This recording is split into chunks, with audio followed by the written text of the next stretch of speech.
This is the Lockpicking Lawyer, and the lock I have for you today is a Cisa model PT-45.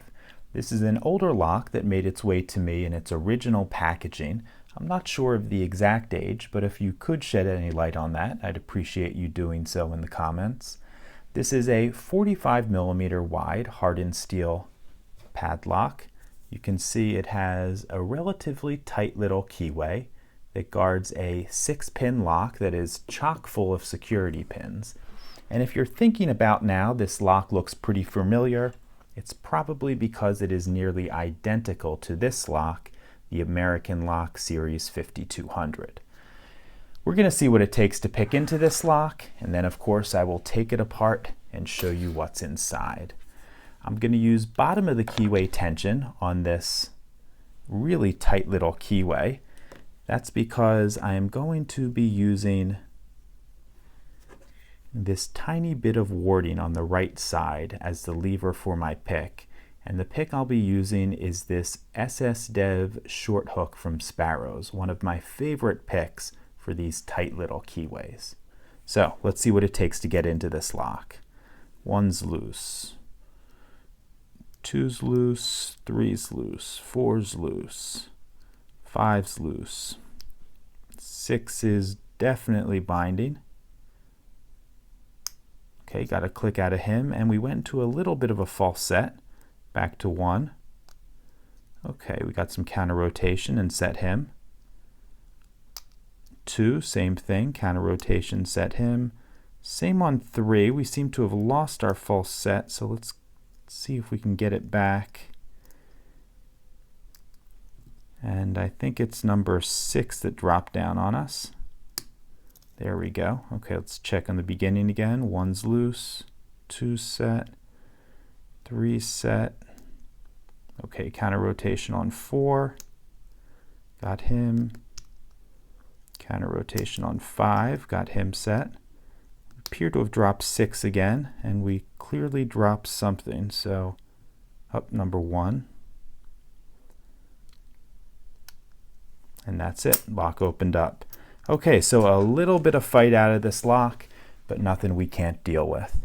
Okay, let's take this lock apart now and see what's inside. This is actually the second time I'm shooting this video because the first time I literally could not get this lock apart. It has an incredibly stiff screw in here. I had to actually go get a larger screwdriver so I could get some more grip on getting this apart.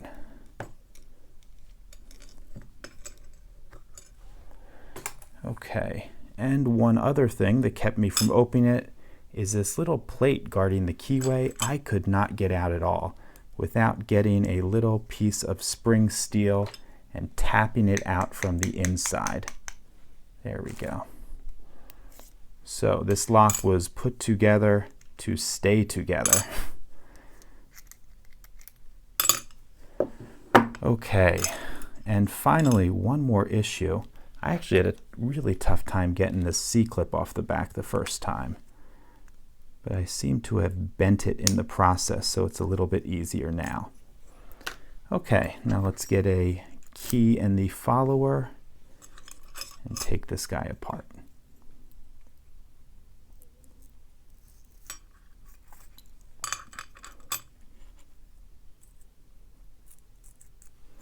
Okay, let's dump these key pins out. 1 is serrated, 2 is serrated, 3 is serrated, 4 is serrated, 5 is serrated. Okay, all serrated key pins, even the really small ones, which is quite unusual.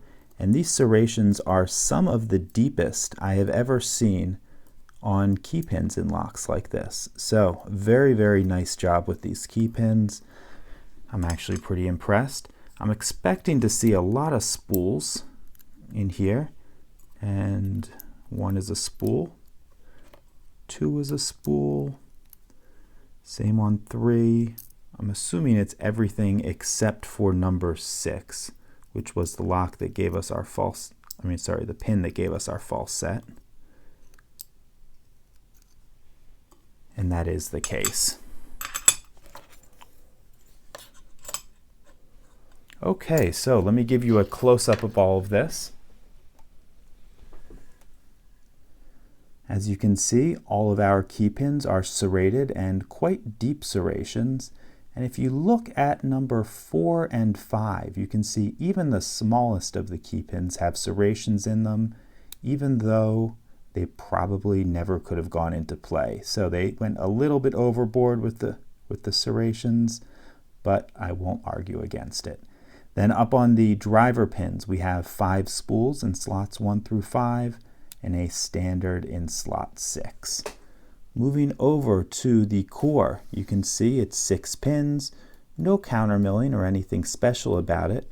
It is of a bypassable design. However, due to this really tight little keyway, I was not able to get a bypass tool in there, at least not one that I could actuate it with. I was able to get dimple picks back there, but they just weren't strong enough to turn the actuator. So probably not able to bypass this, at least not easily. That's all I have for you on this Cisa model PT-45. If you have any questions or comments about it, please put them below. If you like this video and would like to see more like it, please subscribe. And as always, have a nice day. Thank you.